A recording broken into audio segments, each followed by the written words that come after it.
鸭蛋破开了啦。那鸭子看到一个蚂蚁，他看到第一个东西，他就认为他的妈妈。聊起创作就滔滔不绝的，他是有客家安徒生之称的张杰明。各方面的角度你都有写，一一介绍，满桌都是他的作品，从童话故事到科幻小说。张杰明的创作种类相当多元。这是第3册，这是第3册，哎，这以前第4册是真的比较以文字为主，对不对？对，我是以这个地方是以拼音为主。10多年来得到许多奖项肯定。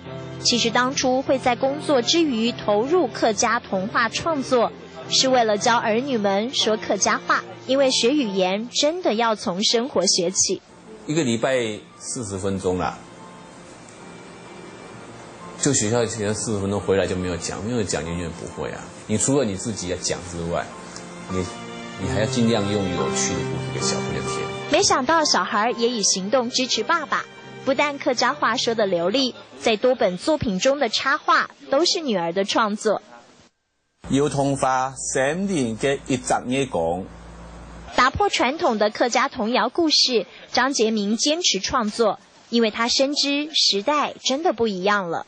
以前的故事很多都是拿身体残缺的孩子当做一个嘲笑对象，可是现在教育不是这样的，现在教育是说大家互相帮忙。一集嘢講，老師鴨子，呱呱呱，呱呱呱。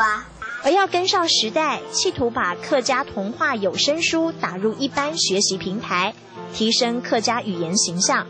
最新出版的作品不但有老师帮他画插画，还找来小朋友配音。要童話3年嘅一集嘢講，天河巴順做事，看到草頭下有一粒鴨卵。会不会觉得这个语言很重要，继续学习？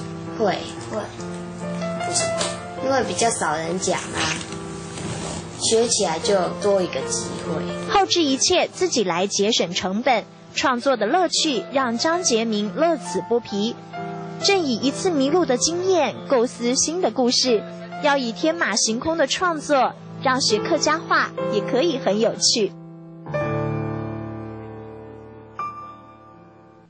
安徒生的天馬行空和客家豐富的人文風情，張杰明用對兒女的愛調和。造訪客家童話王國，鮮活了我的感動時刻。